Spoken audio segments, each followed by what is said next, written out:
What is going on, guys? Thank you so very much for joining me right here on the podcast. This is episode 300, part number 2 of Off The Script, Saturday, November 16th, 2019. And man, do I sound like garbage. I really do sound like shit. My voice, I don't know what happened. I really don't. This flu or this head cold that I had earlier in the week has transformed itself into a never-ending, nagging cough. And I've been doing everything possible to try and maintain my voice and just get better. And it doesn't want to go away. And I don't know how I'm going to get through the podcast. Not only the podcast, but tonight I will be at the NYC Arena with House of Glory doing commentary for our show No Limit, where we will pay tribute to Matt Travis. I hope I can make everybody proud and do what I got to do there.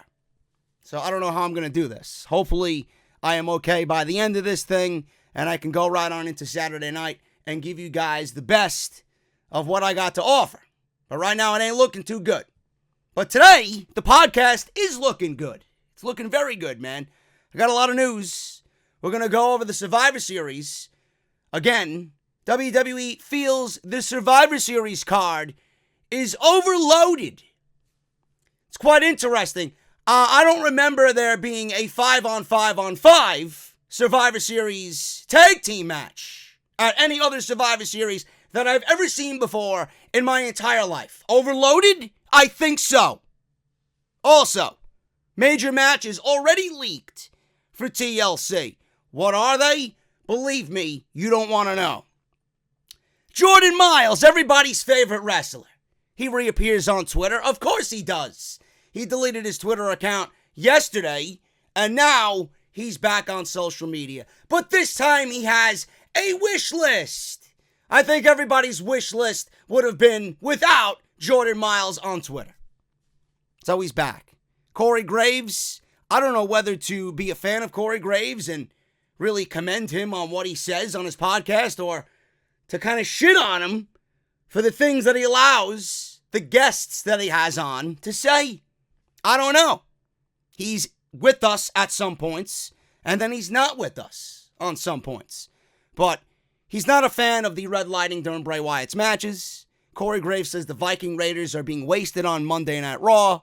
And he's got Roman Reigns on the podcast this week speaking on Seth Rollins and the fans turning on Seth Rollins. Now, we'll go over it, and Roman gave a very mature answer to whatever Corey Graves asked him, but there was one little piece of information that he said at the end of what he stated, and I don't agree with it whatsoever. We'll go over that today as well. WWE is not releasing Sin Cara. Where is Aleister Black? Who is Paul Heyman's guys now, currently on Monday Night Raw? And Rusev says the storyline with Bobby Lashley and Lana is the best storyline in years. Someone go call Johnny Gargano and Tommaso Ciampa and let them know how much of a fucking idiot Rusev is. All this today right here on the podcast. Again, thank you guys so much for all the support on 300 episodes. I love each and every one of you. Make sure you guys are following me on social media at JD from NY206. That is on Twitter and Instagram. So do both because I would greatly appreciate it. And I am almost at 8,000 followers on Instagram. I might actually be there by now. Haven't really checked, but we are almost at 30,000 followers on Twitter, which is great. So thank you guys so very much for that. Make sure you guys hit that subscribe button down below and turn on that bell for all notifications. Also very important, you got to be subscribed to the channel to get the podcast every single week in your sub boxes. And make sure you guys check out all the other videos that you might have missed on the channel this week. Monday Night Raw. We got Off The Script Elite on Tuesday. AEW Dynamite on Wednesday. NXT on Thursday. Smackdown on Friday. Also on Friday was episode 300 part 1, where we went into great detail about CM Punk returning as a Fox employee. Gotta stress that. A Fox employee. We go over him being a Fox employee and not a WWE employee, and why fans are calling him a sellout. I don't know. You wanted the man back for 7 years. Now he's a sellout. People want AJ Lee back, but they don't want CM Punk back. Shocking. Really hypocritical. Idiotic fans out there, man. Yeah, you want AJ Lee back, but wasn't AJ Lee the one, and I forgot to mention this yesterday, wasn't AJ Lee the one that WWE management looked at and said, nobody's ever going to want to sleep with you the way that you look? Really? I don't know what you guys thought about AJ Lee, but when AJ was a prominent female in the women's division, I thought she was the most attractive female in the entire division. Nobody wants to sleep with AJ Lee. She proved that wrong. She married Phil Brooks. Now, I don't know why people would want AJ Lee back in the WWE and not CM Punk. It can't be one or the other, you know? You either get one and both, or you get none. So I don't know why everybody is just going out there and just making this such a big deal. Punk's back. Then you're going to get AJ Lee back. Probably. She's always wanted to come back. And now that Punk is back, everybody's like, oh, he's a sellout. I'd rather have AJ Lee back. But she has her own reasons for not wanting to come back either. So it's just a really shitty situation where, you know, you can't do no right. You can't do no right. Damned if you do, damned if you don't with CM Punk. We'll talk about that on the podcast. Make sure you guys go and check that out. Links will be down below in the description. And if you guys want to support the podcast on Patreon, patreon.com/JD from NY206. Never an obligation. You don't have to. It's there if you want to. Show some extra appreciation. Patreon.com/JD from NY206. And the podcast today is brought to you guys by my good friends over at Harry's. Harry's.com/script. Guys, have you ever thought about what the secret to a great Smackdown episode is? Maybe less Baron Corbin, less Roman Reigns, more Daniel Bryan, Shinsuke Nakamura, Mustafa Ali, maybe less polished and a little bit more organic, right? You guys get the point. Humans have been shaving for thousands of years, and the secret to a great shave? Guys, it hasn't changed all that much. The ancient Greeks didn't need flex balls or heated handles, and neither do you.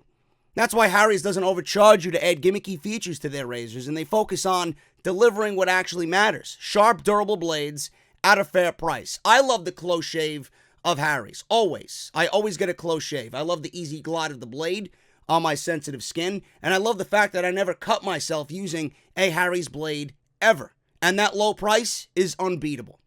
Harry's is a return to the essential. Quality, durable blades at a fair price. And guys, it's just $2 per blade. They cut out the middleman, manufacturing blades in their German blade factory that's been honing precision blades for over a century, which means you get incredibly high quality blades at factory direct prices, and Harry's is super convenient. Blade refills are delivered directly to your door on your schedule with or without a subscription. And there's no risk for trying them out. If you don't love them, let them know and they will give you a full refund. Guys, if you use our unique link, harrys.com/script, this is what you're going to get. A razor handle with a firm grip, 5-blade razor with a lubricating strip and a trimmer blade, rich lathering shave gel with aloe to keep your skin hydrated, and a travel blade cover to keep your razor dry and easy on the go. Guys, it's simple. Start shaving better today. harrys.com/script. Gonna try and ease our way into this thing, man. We're gonna be cool, calm, and collected. Maybe. Depends on what we talk about. Because if you guys expect me to yell in the condition that my voice is in right now, if you guys are expecting JD to yell like a banshee on episode 300 of the podcast here this weekend, I am sorry to disappoint you. I don't feel good, man.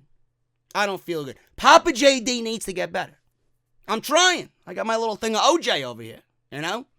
I've been drinking orange juice. I've been drinking tea. I've been staying away from coffee. I got no fucking coffee. I feel weak.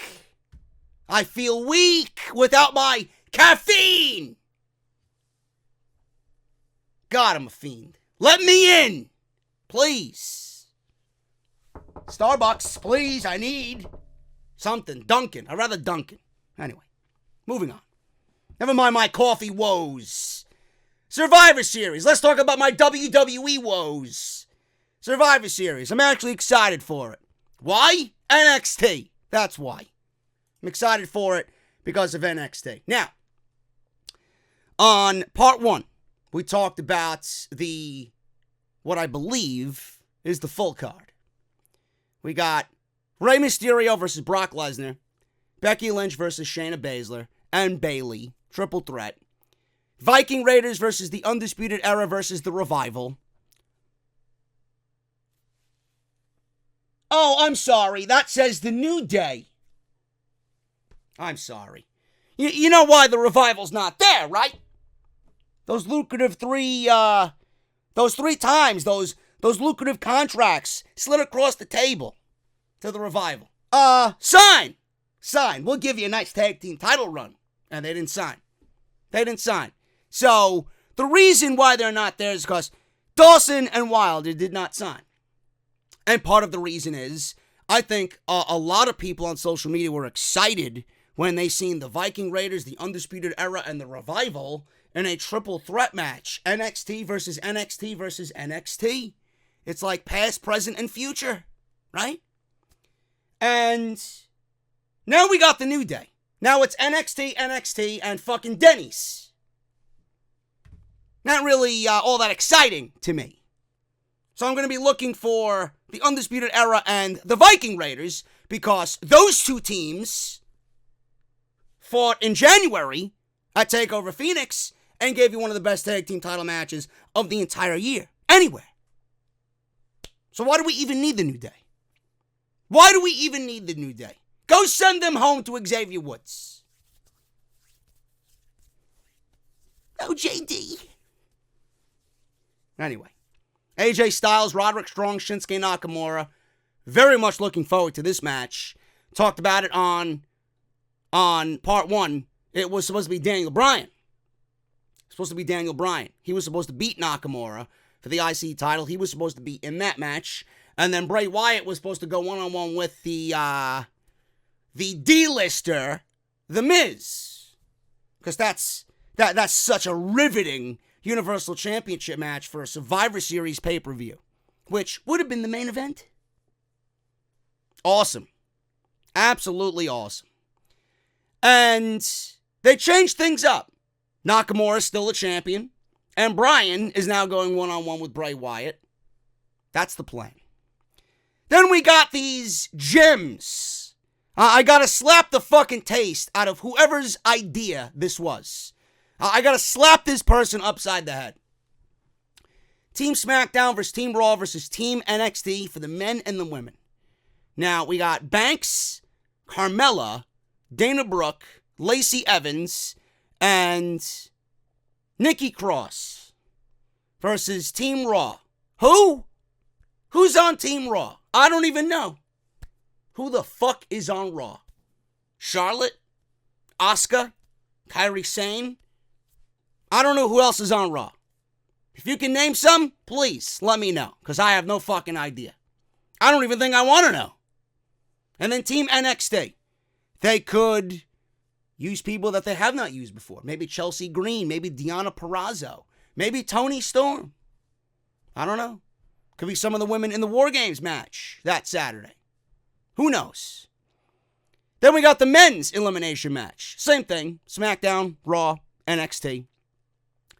Roman Reigns, Braun Strowman, Mustafa Ali, Chad Gable, and Baron Corbin versus Rollins, Orton, Ricochet, Kevin Owens, and Drew McIntyre. I gotta admit, Seth, your team looks better than Roman's. There's your fucking positive comment. Go fuck yourself. That's all you get. Team NXT, it'll probably be led by Balor, maybe. I don't know. Or Ciampa, maybe. I have no idea. They have yet to pick names for Team NXT in the men's. And then Team NXT for the women and Team Raw for the women have no announcements yet. So that is Survivor Series. And we went over that yesterday.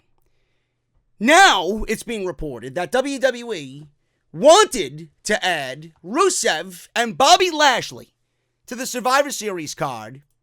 Don't know why. That really doesn't speak to me as being Survivor Series. What are they surviving? Is Lana surviving the BBC? Like, did they set the camera for 15 minutes? How long can she go? How long can you ride the Black Stallion? What are you surviving? I guess it really does mean it's a Survivor Series match. How long can I fucking stay interested in them being in the ring? I give myself 5 seconds. 5 seconds. And that's me being generous. They wanted to add this garbage to... In fact, you know what? Looking at it now, I hope that they add it to the Survivor Series. Because I would love to see my friends in Chicago literally shit all over it. There won't be any editing here, Mr. Dunn. Fuck out of here. But they don't want to add it because it's an already overloaded show. Oh, who overloaded the fucking show? So, the feeling is that the show is overloaded because of the 2 3-team elimination matches, in theory, that would have to go 10 to 14 falls each. Well, who the fuck's idea was it to add 5 versus 5 versus 5 at Survivor Series? Doesn't make sense to me. I still don't even know how the fuck that's even going to work. How is that going to work? Now, I said this a couple of weeks back. Why couldn't you do Team NXT, 5 individuals from Team NXT, and pair up Raw and SmackDown superstars for Survivor Series? Because wasn't NXT infiltrating both Raw and SmackDown? So don't Raw and SmackDown have common enemies? Or common enemy in NXT? I don't know why Raw would not want to join forces with SmackDown to vanquish NXT, and what it would mean for NXT to take care of both Raw and SmackDown. I don't know why they didn't do that, and it just looks so much better on paper. But WWE's mentality is up. We gotta get everybody on the show. No, you don't. Not everybody deserves to be on the show. That's why you got these triple threat matches lined up and down the card. The champions deserve to be on the show. Everybody else, you got to pick and choose. Not everybody could be on the show. Do something with them on the pre-show. Pair up another elimination match and put that on the pre-show. You know, a secondary elimination match or something. WWE overloaded this show. They knew they overloaded this show, and it's going to look like a complete clusterfuck. How is it going to look with 15 fucking people standing on the ring apron for a Survivor Series match that back in my day was 4-on-4? I thought that was much back then. Then it got up to 5 versus 5. Then WWE had no interest in doing them for a little period. Now we're at the fucking point where it's 5-on-5-on-5.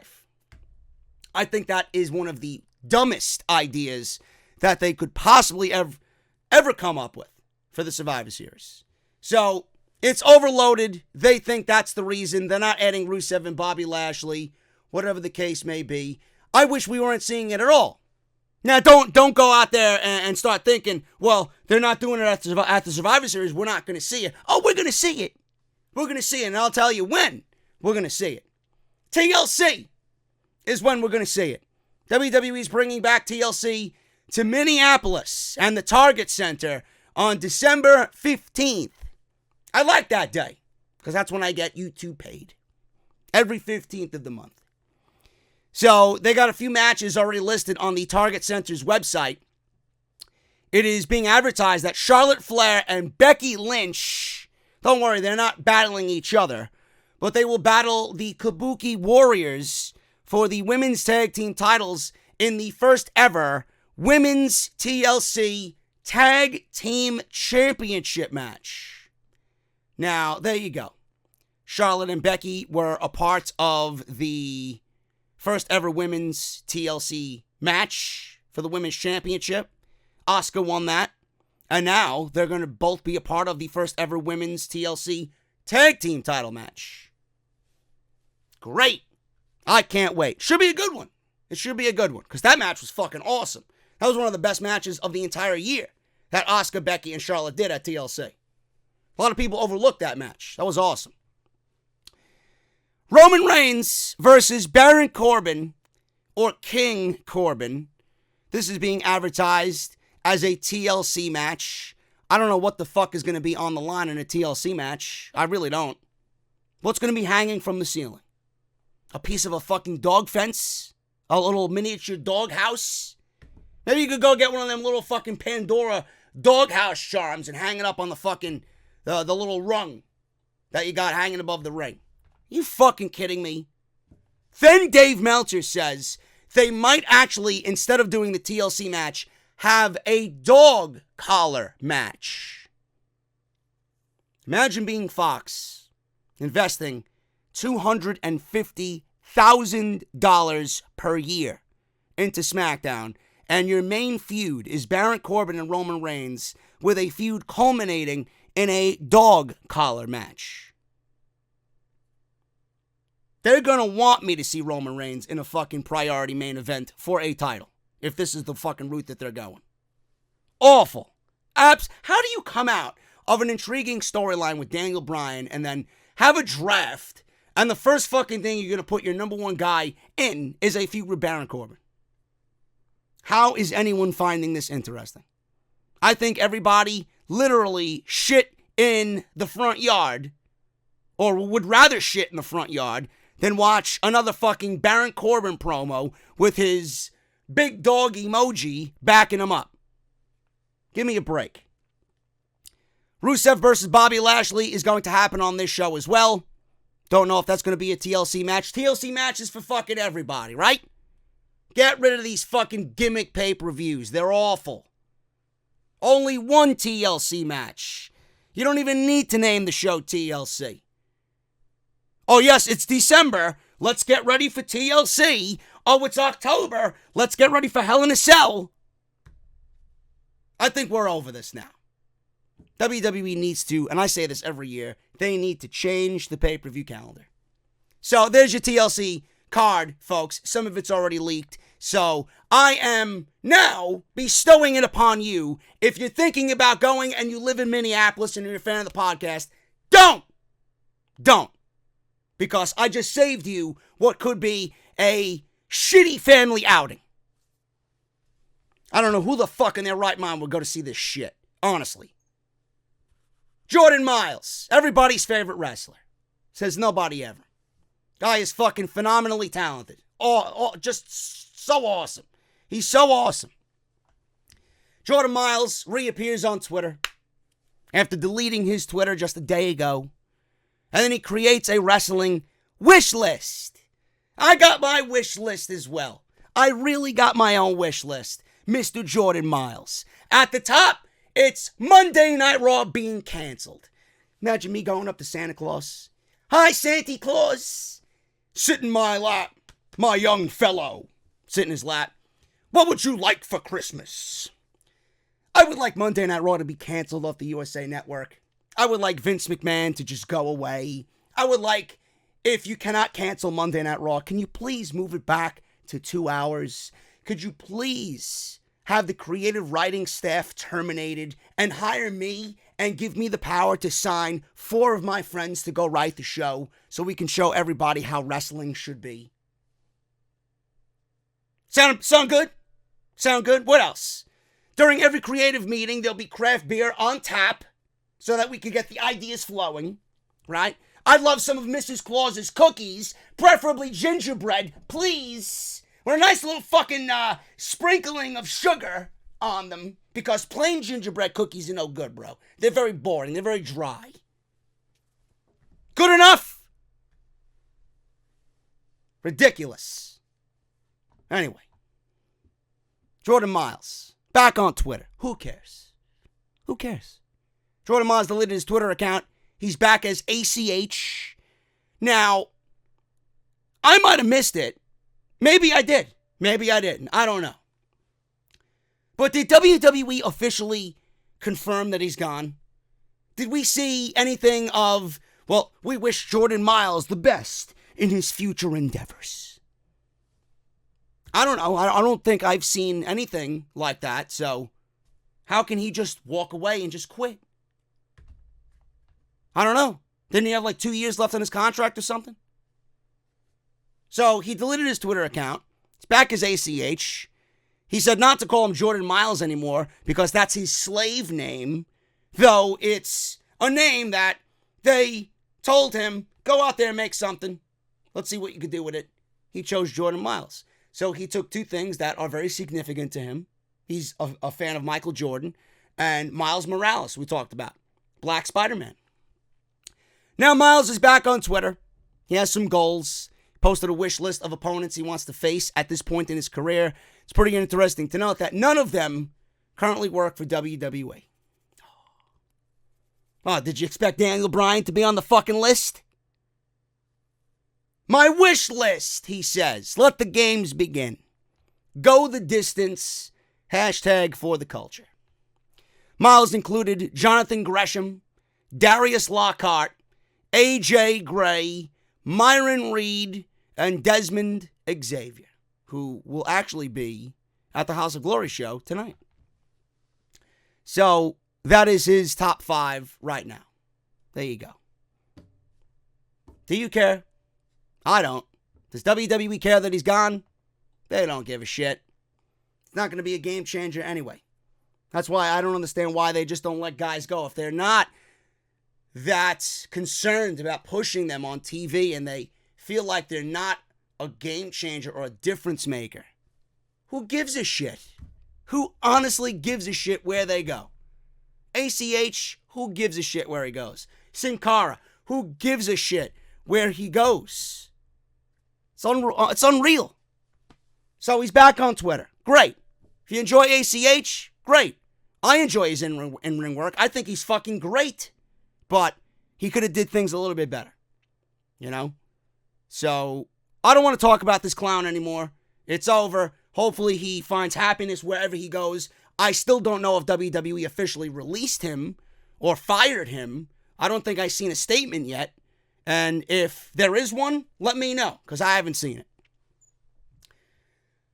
I don't know if Corey Graves is with us or against us. Sometimes he says things that I shake my head and I'm like, you know what? Graves, you're a good dude. You're all right. I could get behind you. And then he does things and says shit that makes you scratch your head. You fucking corporate shill. Motherfucker. Shut the fuck up. You know? So, this is an instance where I feel like he's with us. He says about Bray Wyatt and the damn red lighting during his matches. Everything that Bray has been doing is awesome. It's definitely a bright spot in WWE, whether it be on Raw or SmackDown. But I can say I'm not looking forward to any more of that damn red lighting during the Fiend's matches. I'm not going to get another rant. I'm not going to get on another rant because I already wasted enough breath on the top of the show. But let's hope Bray Wyatt defends the title. I could totally use some Firefly Funhouse music, some puppets, and lights during a WWE main event. Me too. I honestly would like to see The Fiend in natural lighting. But then Bray Wyatt and his vision is not going to allow that. If anybody's going to want the red lights to stay, it's Bray Wyatt. And who's going to challenge his creativity? Nobody. So we might be stuck with the red lighting, which sucks. Because if we get Daniel Bryan and Bray Wyatt, or The Fiend against Daniel Bryan at Survivor Series, I want some fucking lights on. I really do. Then he goes on and says this, which makes me think, is he with us or against us? This is another one of those instances where he's with us. He's uttering our frustrations. Now, I don't know if he's doing it to just be cool or if it's something that he genuinely means, but again, I stated it from day one. I do think that if you get him behind closed doors, that he's going to be one of us. And some of these things that he says about the Bray Wyatt lighting and this next thing I'm about to read to you, these are things that we've said here on this show. So when it comes from his mouth, it holds a little bit more validity, you know? It means that much more. Corey Graves says the Viking Raiders are being wasted in WWE. And this is what he said. Despite becoming the Raw Tag Team Champions on October 14th, defeating Dolph Ziggler and Robert Roode, they've been squashing jobbers on TV. I'm calling it a waste. I'm not calling them a waste. I'm calling what I see of the Viking Raiders on my television nothing but a massive missed opportunity. Yes, they are the Raw Tag Team Champions. These two are outrageously talented dudes. The Viking Raiders are one of the best tag teams on the planet and are capable of awesome matches night after night. I don't think it's doing them or the Raw Tag Team titles any favors having them beat the Long Island Polo Boys. It's cartoony and silly. You have two legitimate badass athletes. Let them shine. Give them a chance. Maybe start a hashtag. That's how things change, right? End quote. Can't really blame him, and you can't really say he's wrong. WWE, it's just not the Viking Raiders. It's everybody in that tag team division. And it's been such an eyesore with tag teams coming up from NXT. This is why I don't put any stock into the Street Profits, because I thought the same thing of Heavy Machinery. Heavy Machinery were never NXT tag team champions, and they're nothing more than a fucking mini New Day. That's all they are. I mean, they got fucking Otis in regular wrestling trunks taking off his shirt and gyrating. I mean, it's great to be charismatic, and I love Otis. And I think Tucker is great. I think Heavy Machinery is a great tag team. But that's all WWE thinks of them. They look at Heavy Machinery, and they think Otis's belly, he's fat, he's big, he's jolly, and that's it. They don't think anything more. Meanwhile, we all know they are more. WWE didn't do anything with the Viking Raiders. At all. They left them in the back for 4 months without doing anything. These guys debuted after WrestleMania, coming up from NXT where they were treated like fucking kings. They got brought up after WrestleMania, and what happened? They had a name change. People shit on the name change. WWE again changed their name in the second week of their main roster run because everybody shit on the original name. And they never found success after that. WWE was like, what are we going to do with these guys? Why the fuck did you call them up? Why do you even bother calling up tag teams when you know you don't even push the tag team wrestling division? I don't get it. Tag team wrestling is not on your list of priorities. So why even bother? Why are you pulling from NXT, who desperately needs tag teams, to fucking bolster your division and then have you do nothing with them? Now they're fighting Zack Ryder and Kurt Hawkins on Monday. Great. Great. Are they going to win? Hopefully. Don't know why anybody's clamoring to see that fucking match. Maybe we get the AOP and maybe they get in this thing and destroy the Viking Raiders, and then we got a new program between two legitimate badass teams. One can only hope. But tag team wrestling needs to be like you see it on AEW. I don't know how else to put it. Tag team wrestling is sacred to those guys over there. And WWE treated it as a fucking joke. It's so sad. Viking Raiders was so great in NXT. If you didn't watch their 1 year run in NXT, I'm telling you, go and watch Aleister Black and Ricochet against the War Raiders. Okay? The War Raiders at TakeOver New York. Go. Fucking phenomenal. Moving on. WWE. Unreal. I'm not surprised by this at all. WWE removed all negative reaction to Seth Rollins from Raw that aired on Monday. There are reports from fans in Manchester who say that there were heavy edits for this week's episode of Raw. Fans who attended the show say there were heavy boos for Seth Rollins on TV, and it sounded like he was getting heavily cheered. Someone sent a message to Brian Alvarez on Wrestling Observer Live about the crowd edits. Alvarez says apparently the Rollins segment was so heavily edited, they used crowd reactions from the October 28th Raw for the cutaways. He continued and said this, and I quote, "Listen, when I was watching that again last night, Seth Rollins said something, and they cut to a shot of the crowd cheering, and then they cut back to him. Everyone was all of a sudden sitting down again. You can go back and watch it for yourself.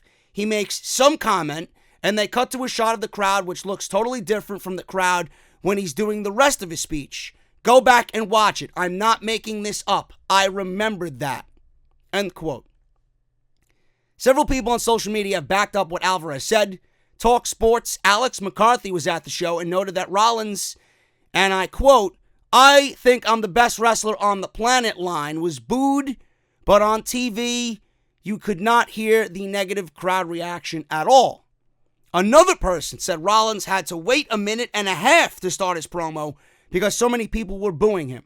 Now, if there's anyone watching me that is from that area, that was at that show, please confirm down below if that is true. Because if I was to make a logical assumption, I would say that that line there, where he had to wait a minute and a half because people were booing him, is factual information. If true, then that was also edited off the show that aired on Monday night. It also sounds like there were also edits for the Lana Lashley Rusev segment, which I'm not surprised by at all, because when they want you to like something, they will want you to like something, even though we fucking hate it beyond repair. According to multiple fan reports, the segment was heavily booed, but the negative crowd reaction did not come off as strong on TV. You could hear the boos on Raw, but fans in Manchester said Lana had go-away heat instead of heel heat because the segment did not come across well. Now, the WWE editing their crowd reactions on tape shows has been going on for forever. It's been going on since we were watching WWF Superstars back on Fox 5 in New York City at 12 o'clock on Saturday.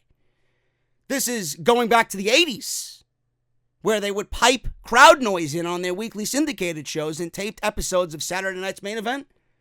They would continue to do that on the taped episodes of Raw and Smackdown. This is why I never watched Smackdown when it was taped. All those many years ago when it was on UPN and we had that taped phase, I never watched because I knew it was not live. And I hate the WWE taped shows. It just feels different. Like the live shows suck, but the tape shows suck even more because there's a different feeling about it. And you know that WWE is up to some trickery and they're up to some manipulation and they're shooting themselves in the foot. They're shooting themselves in the foot because they're trying to mask how people really feel about their guy. They're trying to mask their fuck-ups. That's all they're trying to do. They're trying to portray this guy as something that he's not. And people understand that he's not the guy that they want. Yet WWE is constantly forcing him upon you and changing the crowd reactions to benefit him. And then when he finally gets in front of a live audience, you can't hide that shit. Let me see what he's going to do in Chicago when he's booed out of the fucking building. Stop with the bullshit. So fucking fake. It really is. And it's nauseating. It's fucking pathetic. It's sad. He's not the guy. Roman was not the guy. Give me a break. John Cena, I can understand. Nobody. These guys don't even hold John Cena's fucking jock. His jock strap. Fuck out of here, man. These are not the guys that we want. Why are you trying to tell us what we need to like and who we need to cheer? It's only going to make things worse for you. So they've been doing this since Saturday night's main event. They would continue to do it on taped Raw and Smackdowns. So it's not so common these days since most of their main shows are live and WWE can't edit the live crowd. I mean, they could dumb the crowd down as to what you hear, but they can't take the booze away. So Vince McMahon took the opportunity to control the crowd noise this week because that's what he wants. He wants you to like what he wants you to like. You're not allowed to dislike anything on the show. And how does that look? How am I going to listen to Rollins be booed last week and then all of a sudden in Manchester, a smart crowd cheer him? Give me a break. Fucking ridiculous. Roman Reigns. He spoke on Seth Rollins and the fans turning on him. Now, I didn't listen to Corey Graves after the bell with Roman Reigns on it. I refused to listen to it after episode 1. I got my fill. I heard all I need to hear. I don't expect it to change anytime soon in the foreseeable future. Roman Reigns was on After the Bell with Corey Graves. In the interview, Reigns talked about fans turning on Seth Rollins due to the comments he made on social media. His comments have caused him to receive some criticism from fans over that as well as being the top guy. 2019 has been, for Rollins, I would say, miserable. Miserable. Oh, we won the Universal Championship twice. It sucked. It sucked. Oh, we got engaged to Becky Lynch. It sucked. His career fucking took a massive hit. He sucks. His in-ring talent is fucking stagnant. He's the same fucking match every single time out. He's got no fucking charisma. His title reign was absolutely one of the worst in recent memory. And what he did on social media, he made himself look like the biggest fucking company clown that you could possibly hire. Bozo! Bozo the Clown is who they hired as the number one man for Monday Night Raw. So he says this on After the Bell, Roman Reigns, and I quote, "We've talked very briefly, but just the way with our travel, it's really separated us. We're both out to conquer, but we have to hold down our respective sides. With Seth, he knows what to do. He knows what to do in the ring and how to carry himself. It's just a matter of riding it out." Very mature answer. He didn't shit on the fans. He didn't take a shot at another company.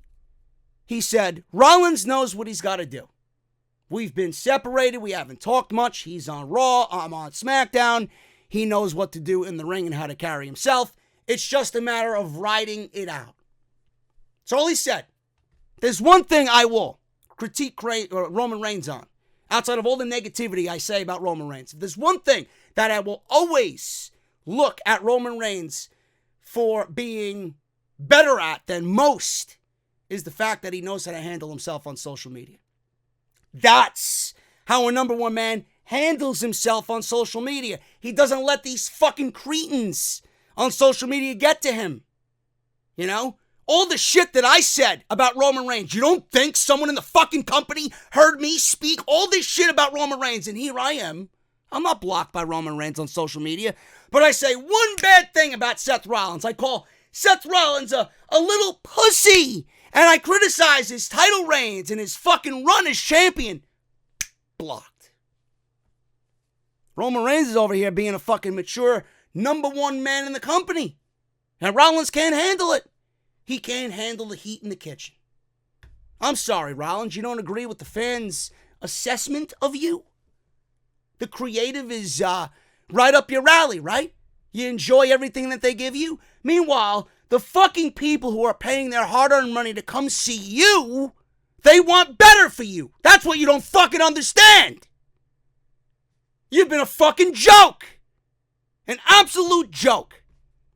Rollins has been so forced to a point where, I don't want to say it's worse than Reigns, because I don't think anything could be worse than Reigns, but he's been so forced because they have nobody else. Because Reigns is on the other show. They had to do the brand split. They had to keep these rosters separate. They had nobody else in that level to even be in that spot, and they forced him so much to a point where people got sick of him.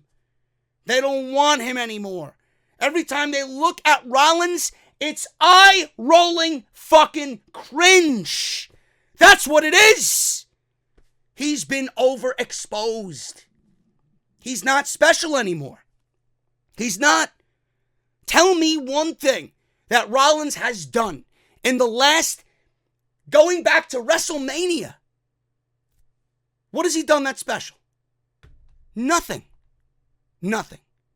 And here I thought you had me, that you were going to turn it around with that great match with Brock Lesnar at SummerSlam.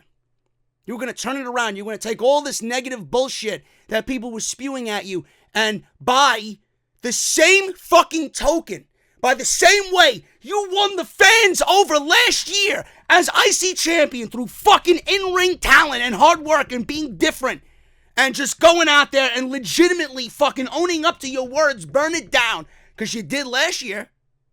Then what happened? Your fire got put out? That Rollins and Lesnar match at SummerSlam looked to have turned everything around. And then what happened?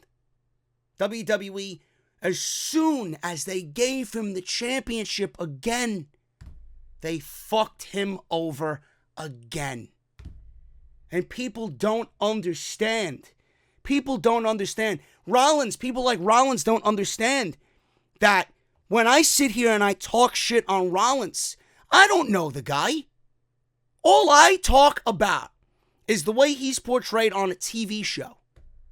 Colby could be the fucking nicest guy ever. I could sit and talk about coffee with Colby for about 2 fucking hours.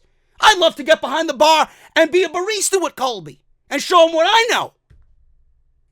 But every time I sit here, and every time I talk about Rollins, it's always about what I see on television. And that's what he doesn't understand. Bro, the creative that you've been given has ruined your character. And you just stay there complacent. You stay there living in mediocrity. You're content with what they give you. You don't go out there and make things better. You don't go out there and change things about yourself. You're still saying the same old cringy shit, burn it down. And I mean, you're in the ring with Adam Cole. And I'm over here fucking tweeting away, not paying attention to you in the ring with Adam fucking Cole. How is that even possible? That's how far WWE has ruined Seth Rollins. Now, I didn't do that with Daniel Bryan and Adam Cole. My eyes were glued to that television for 25 fucking minutes. But Rollins?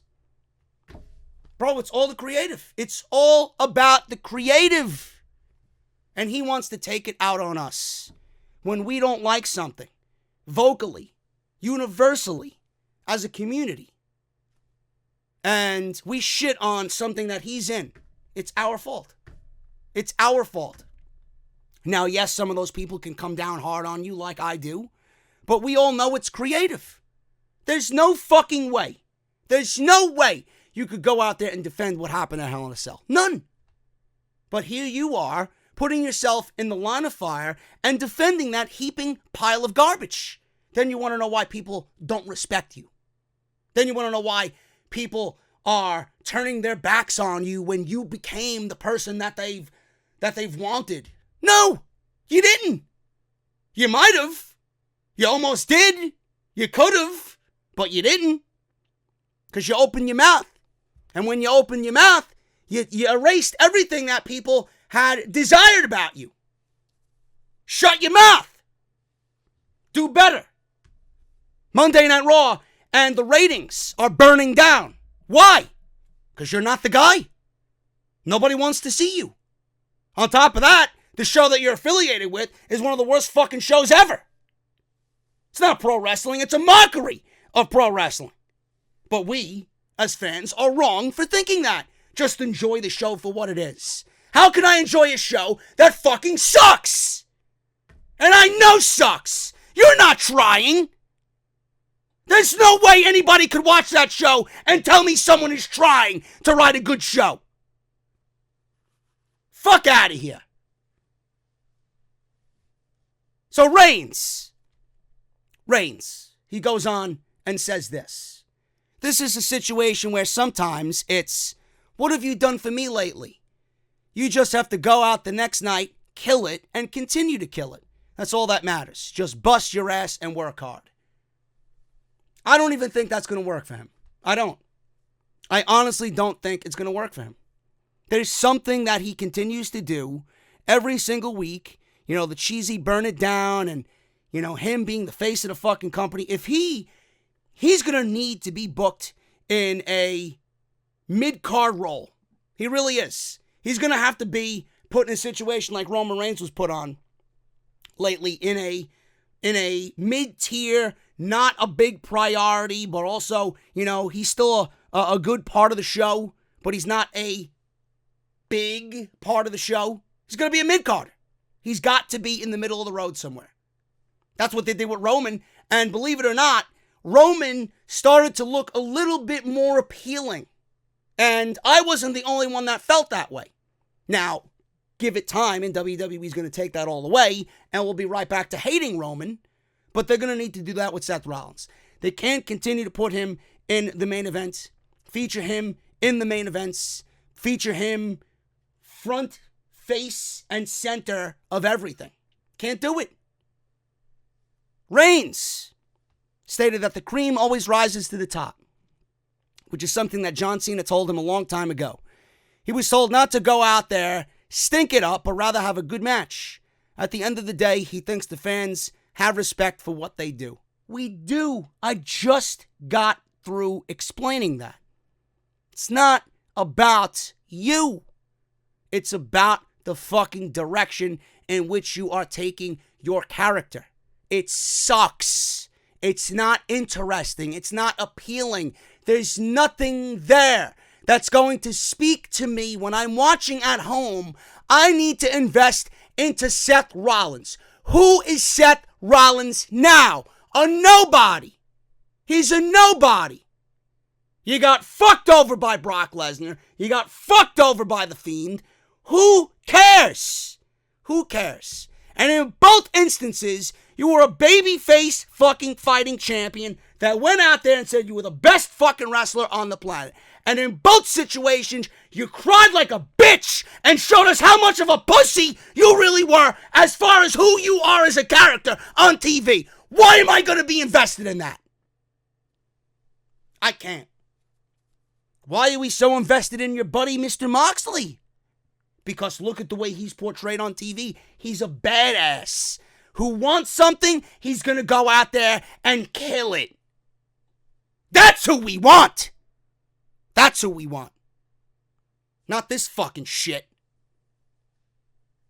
Reigns said this. This is the part I don't agree with him with. Seth is a pro wrestling guy, and he's never going to go anywhere. He's always had the dream of being in the WWE, and right now he's on a little bit of a roller coaster, and it isn't going to scare him away.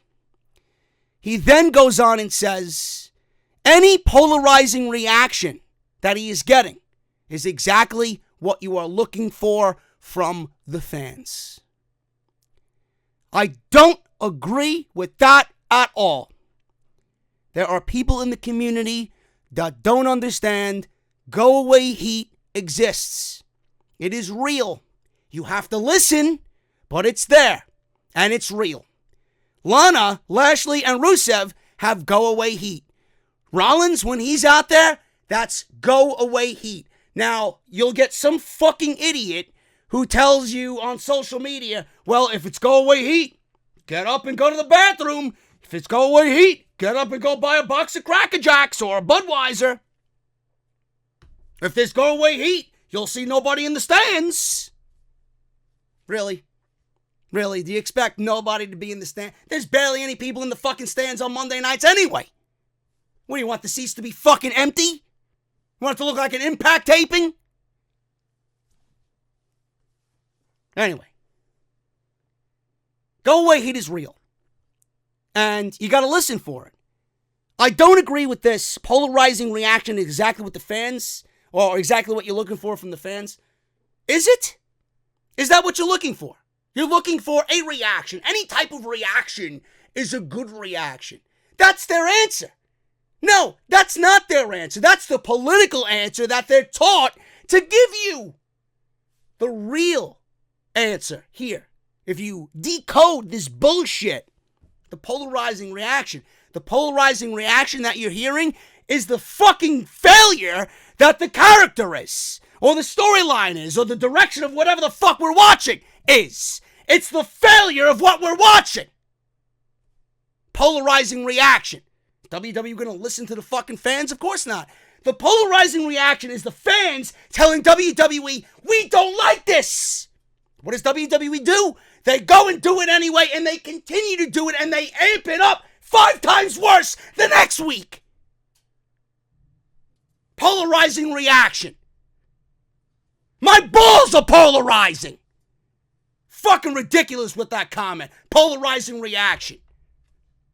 Give me a break. John Cena got polarizing reactions, and it meant something.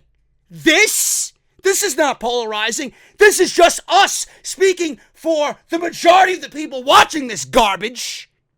This sucks.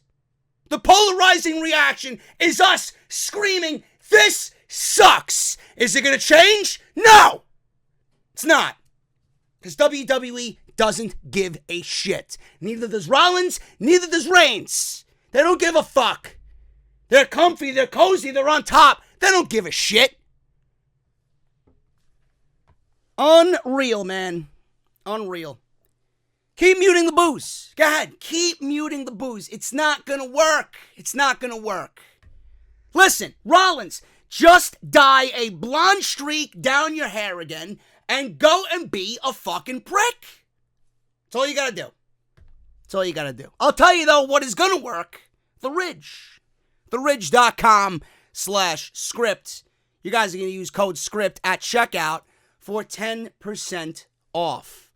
The Ridge helps you carry what you guys need every single day, from streamlining how you carry cash and cards in their flagship Ridge wallet, which I have and I love, to their portable charging commuter backpacks. They want to make the most out of what you bring with you every single day. Now, I have the Ridge wallet. I love how much of an improvement it is over my old leather wallets. It's not going to bend, it's not going to rip, it's not going to tear, it's not going to look ugly.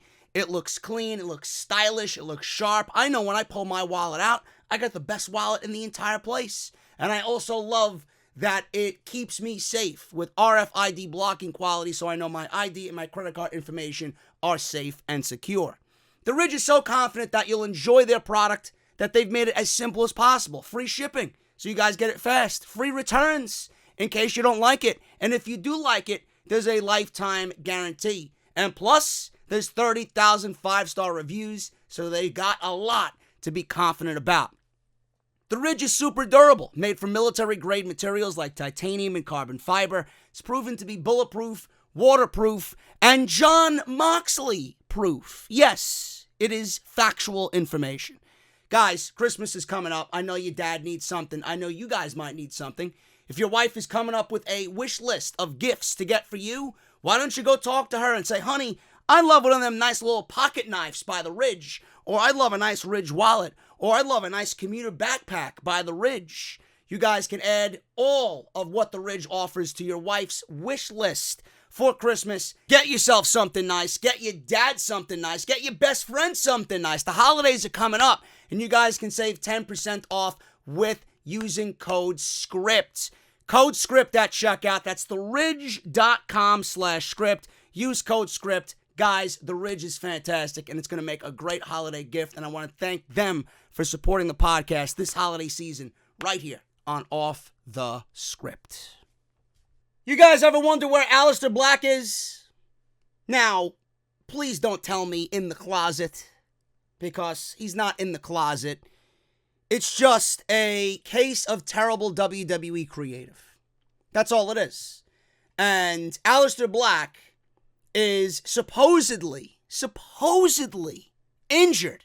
And that's the reason why he hasn't been on television.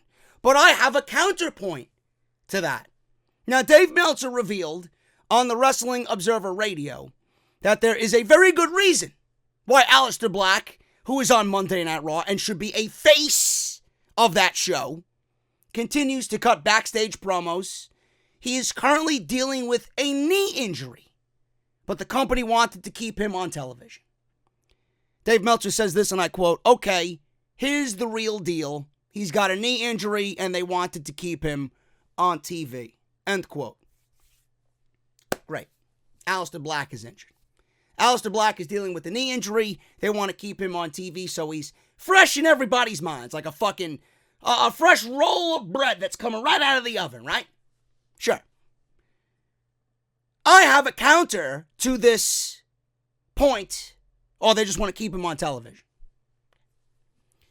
So, he's been off of television as far as in-ring action goes, from the draft where he got drafted to Raw, up until where we sit today. Okay. So it's 1 month. October to November, right? Month and a half. How the knee injury is, the severity of it, I don't know. It's anybody's guess. Could be a week-to-week thing. Could be something that WWE doesn't want out there. Who knows?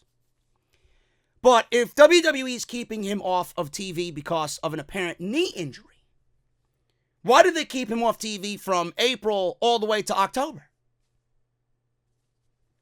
I would love for someone to answer that question. Do you have an answer?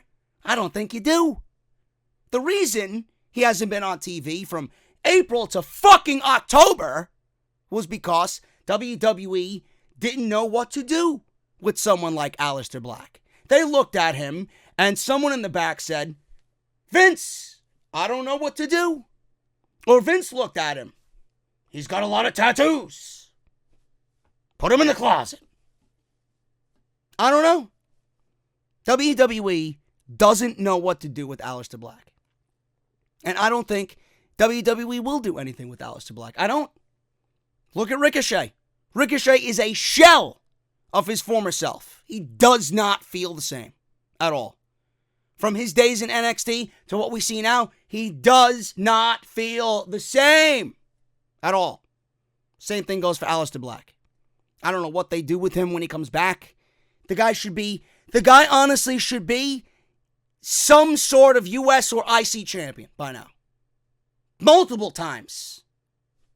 Guy hasn't had, I can't even count the times he's fought on TV on one hand. And he's been on the main roster since April. Since WrestleMania. And he's only been in the ring a handful of times. If that isn't a creative failure, I don't know what is. The guy legitimately has wasted an entire year of his wrestling life with this company, and they've done nothing with him but have him mumble some bullshit from a fucking closet and then fight Sami Zayn on television. Awesome. Great. Paul Heyman. Who is he pushing as his top guys on Monday Night Raw? Wrestling Observer Radio. Dave Meltzer discussed this and discussed the fact that Cedric Alexander's push is apparently gone. Wow. Yeah, you don't say. I didn't take that to be a fucking surprise. It's not that difficult to figure out. 1 minute he's fighting AJ Styles for the United States title, and then he's got fucking Buddy Murphy in 3 minutes. Yeah, great. And he's got no ring entrance. Great job there. He also is reportedly dealing with a minor injury, but that was not mentioned. Paul Heyman might have turned to a new project or projects to get over at this point. Ricochet, Humberto Carrillo, and Buddy Murphy seem to be the people that Heyman is currently advocating for backstage. Good luck on that one. Good luck on that one where Vince McMahon's influence is obviously still 99%. Yeah, Vince, I love to push Humberto Carrillo on Monday Night Raw. Yeah, that's gone real well. He's lost 5 fucking matches already. I couldn't give a single shit about Humberto Carrillo. Buddy Murphy? Sure. Buddy Murphy. What do you want me to say about Buddy Murphy? The guy brought Roman Reigns to the best match of his fucking career. I wouldn't say his career. Well, Buddy Murphy's career, not Roman Reigns. That's what I meant, clowns. But Buddy Murphy brought Roman Reigns to the best match of his year. Buddy Murphy brought the best match that he could possibly get out of Roman Reigns at that time for himself, to be the biggest match of his life. And then he goes on to fight Daniel Bryan the next week. And then, like Casper the Ghost, he floats into fucking thin air and then disappears. He floats right back to catering. He goes and dips his hand into the snack bowl and pulls out a bag of Cheez-Its. And he says, I love cheddar. Starts eating them. Vince, am I going to be on the show tonight? Vince, am I going to be on the show tonight, week after week? 1 week it's Cheez-Its, 1 week it's fucking dark chocolate covered pretzels, which I love. 1 week it could be pretzel thins, something. The guy fucking got wasted. He got wasted. He was brought back to catering. Sir, we needed napkin folding for the fourth crew coming on in here. Come on. Are you fucking serious? Buddy Murphy, you don't know what to do with fucking Buddy Murphy? Buddy Murphy could go to AEW right now and bring Kenny Omega to a fucking 6-star match. I'm not saying that it's going to be the end-all be-all for AEW and they're going to get 1 million plus in the ratings, but what I mean is that they would use him correctly and WWE does not. They don't even have a fucking clue as to how to push these guys. Ricochet? I'm over it. I am over it. What is he going to do that's going to interest me? He's been in the ring with everybody on this show. I don't care. I don't care about Ricochet because I don't care about the show he's affiliated with because it sucks so bad. That's the problem. The Raw name and the fucking feeling of this show is just dragging everybody down with it. Cedric's problem is that you can only push so many guys at once, and it was the one guy that he wanted to push until he wasn't the guy. And now he's not really the guy. Now it's like Buddy Murphy, who hasn't even been on the show. Ricochet and Humberto Carrillo are guys on the ascent, unless they get screwed up, like Cedric did when someone decided he shouldn't be on the ascent, and then blame me weeks later. That's what Meltzer said. End quote. Now, I don't know what happened with Cedric. What happened with Cedric? It was obviously a Vince McMahon thing. Paul was like, let's push Cedric. Vince was like, all right, we'll give it a couple of weeks. Vince got bored. Goodbye. If you don't think that's going to happen to Ricochet, you're a clown. It's already happening to Humberto. He's gone. Buddy Murphy, he ain't even in there. He ain't even going to get in there. He slept with Alexa Bliss. He's hated already before he even gets in there. You fucked the blonde queen? Oh, I'm sorry, bro. We can't have that happen. Fuck out of here. And then he's not with her anymore. Goodbye. Might as well sit out the rest of your fucking contract and cry in the fucking corner. Pushing guys on Raw. I wish they'd fucking push Paul Heyman into fucking Raw and they both fall off a goddamn fucking cliff. Fucking show is so garbage. Rusev, another fucking pussy. Says storylines with Lashley is a collaborative effort. Really? Maybe you should fucking both go to a bar and drink your fucking sorrows away. Because that would be much more entertaining than the fucking shit you're giving us on TV right now. Rusev is involved in this storyline that people think is getting a lot of attention. By who? The 1.75 million people that watched the third hour of Raw? Yeah, sure. Yeah, right. Yeah. Oh, well, it got 8 million views on YouTube.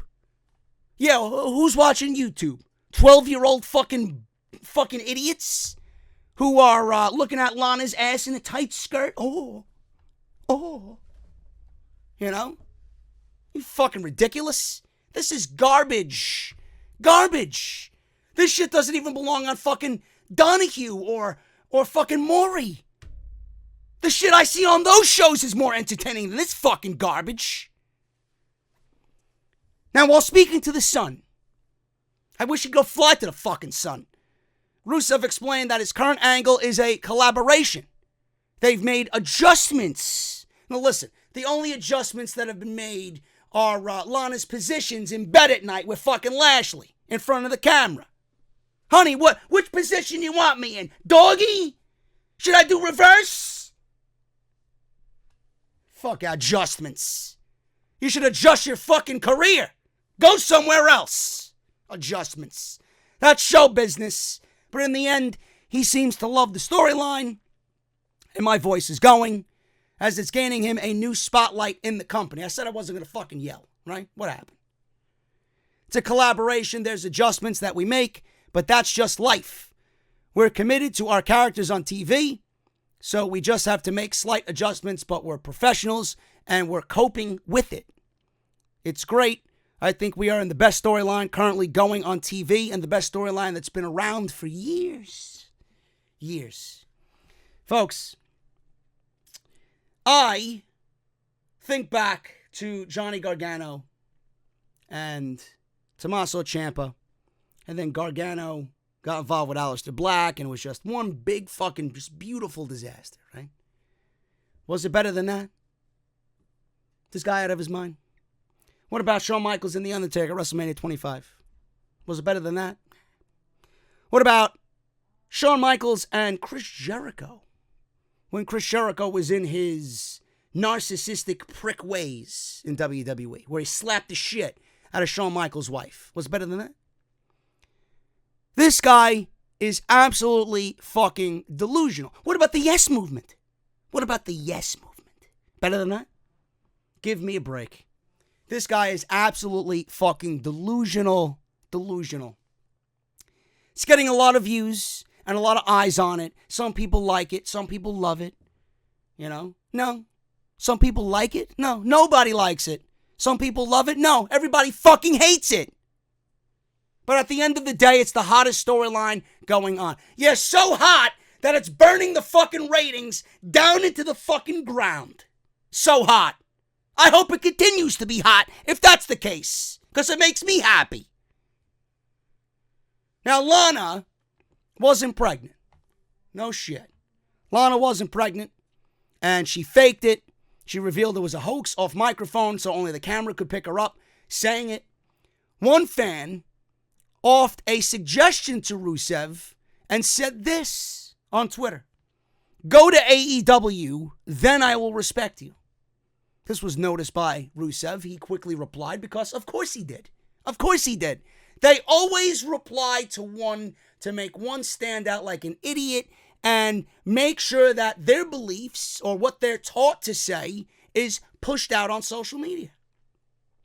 This is not about me or you. That's what he says. It's not about me or you. Of course it's about me. I'm watching the fucking show and it sucks. Change it.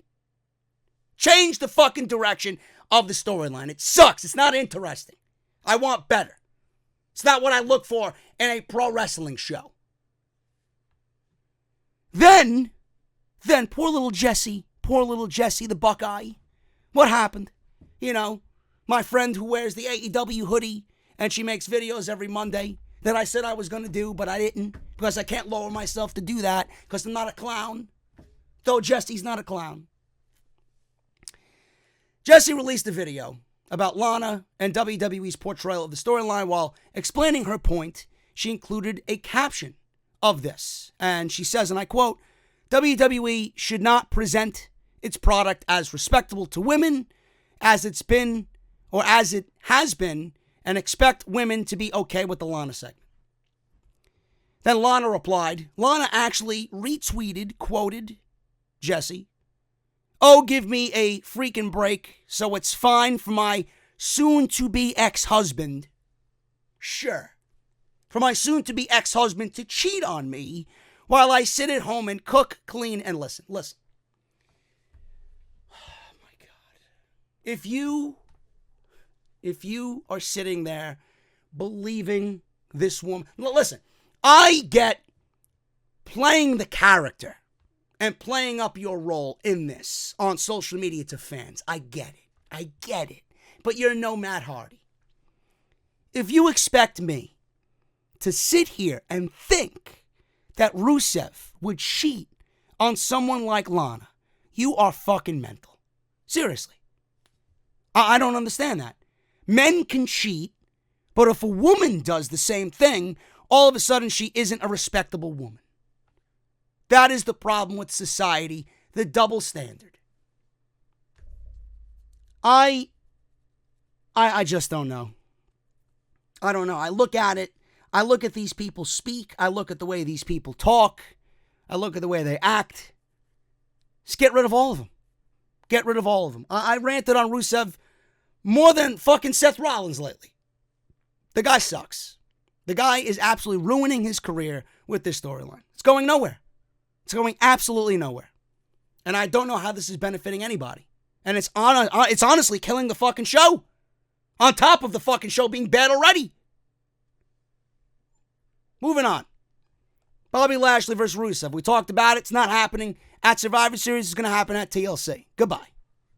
Like you guys give a shit. Do you care? I don't. It's in the notes. I don't know why I had double dipped with Rusev and Lashley notes. Oh my God. Where my head's at, I don't know. Sin Cara. WWE has made a decision on his release request. PW Insider reports that WWE had planned on Sin Cara appearing on Raw this coming week in Boston. Now that's not happening. Instead, WWE is reportedly sending Sin Cara home. Good job. Sounds like a good deal to me. If I'm Sin Cara, I'm happy. Send me home. Who the fuck wants to be on that show again? His ceiling peaked with a match against Drew McIntyre that ended in 3 minutes and a Claymore kick. That's all. That's all he's worth. While he was initially slated to go on TV at the end of the European tour, he will instead be going home and will not be working Raw in Boston next week. The word making the rounds among WWE talents is that Sin Cara, who is close to Alberto El Patron, has interest in working for MMA promotion Combates America, which features a number of pro wrestlers. So what is the problem about letting him go? What is the problem about releasing him? I don't understand the issue there. I don't know why you would just not let Hunico go. Who the fuck is he? Nobody even remembers what he looks like. He's been wearing a fucking mask for the last 6 years. Let him go. If he wants to go do MMA, let him go. Well, he's not going to AEW. And who gives a fuck if he goes to AEW? What the fuck's he going to do? Stay next to Orange Cassidy? Who gives a shit?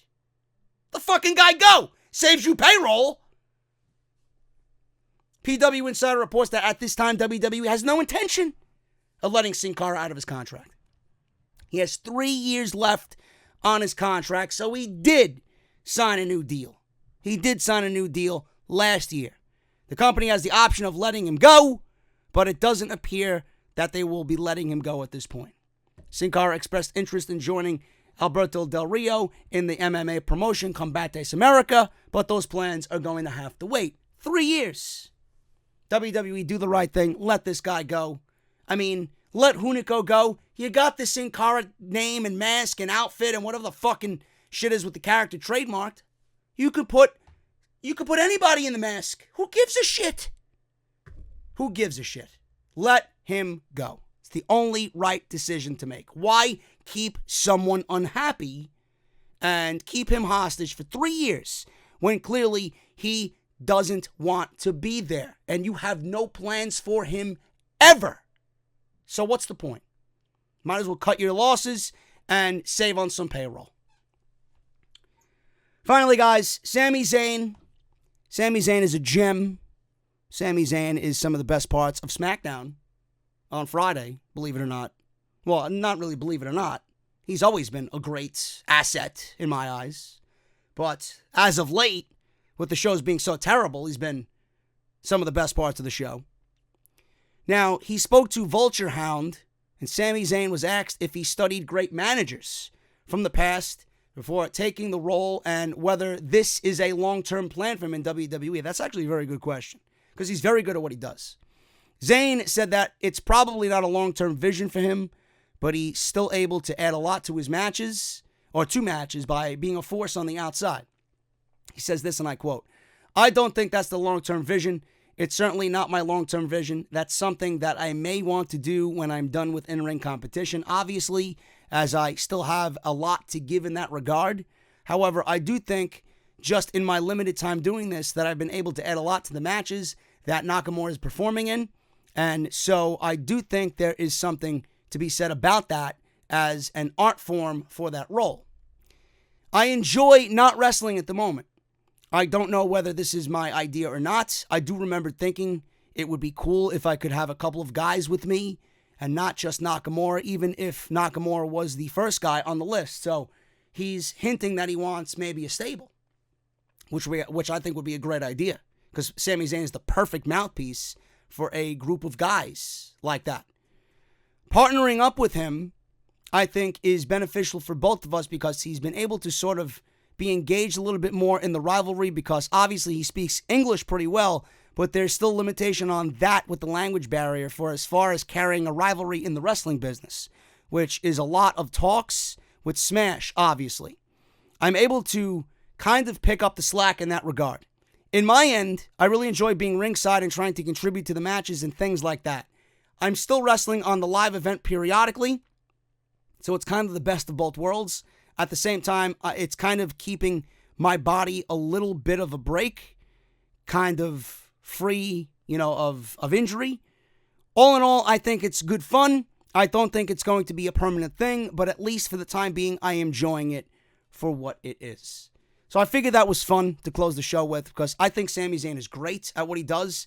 And if they have an idea of pairing him with some other guys and give him a little stable of guys together and he's the mouthpiece for it and he eventually comes out and wrestles and maybe, he starts to look good again and strong again because he's backed up by others around him that are just as strong, I think it would be good for him. And I think he's always been a great mouthpiece. Always. From his days in NXT to what we see now. He's gotten a lot better now. He's much better now. I think he's just one of those guys that gets it. And when he speaks, the fans legitimately dislike him for the reasons that they need to. Because he's a great heel. And he gets legitimate heat for his character. That's why he's great. And I want to see more of that. And I think a lot of people, even though Sami Zayn doesn't really want to stay in this role, a lot of people can certainly learn from how he's handled himself in this role and take what he's done and apply it to their own. Because Sami Zayn is one of the very few right now that is legitimately getting a genuine reaction in the WWE. And those are a rarity nowadays, especially for a heel, where they have none, especially good ones. He's the best one they got. Samoa Joe, I'd love to see him back. I don't know when he's coming back. December is what they say. He's another one who gets it. And people love to hate on him because he's legit. He's real. Same thing with Zayn. They don't have many of that. They need many more guys like Joe and Zayn. Guys, I'm getting out of here. My voice, don't know, man. I'm kind of concerned. I don't know what happened. I'm going to rest my voice. Got Smackdown. It's Friday night before Smackdown. It's 6 o'clock. So I got Smackdown tonight, so my work doesn't stop. You guys are going to see this tomorrow, and I will hopefully be okay for the House of Glory show on Saturday night. Might be drinking a lot of tea, a lot of hot tea, with lots of honey during the day. If you guys got any remedies for me, let me know. Maybe something with Jack Daniels I could whip up, maybe bring to the show. I don't know. Let me know down below, guys. I'm getting out of here. That is it for me this weekend. Episode 300 is in the books. I hope you guys enjoyed it. And I will not be back with anything on Sunday. I am taking the day off, and I will be right back on Monday with Monday Night Raw. Thank you guys so very much. Hit that thumbs up down below. Let me know what you guys think of everything in this show today. Follow me on social media at JD from NY206 on Twitter and Instagram. Hit that subscribe button down below. Turn on the bell for all notifications. Check out all the other videos in the description if you missed any of them. Patreon.com/JD from NY206. Harrys.com/script, and then theridge.com/script. Check both of them out. Guys, have a cold beverage for me. I'm going to have a hot one tonight. Plenty of green tea with honey. Hopefully I'll be better next week for 301. Thank you guys so very much for 300. Here's the 300 more. I love you all. Take care, and I'll see you guys on Monday for Monday Night Raw.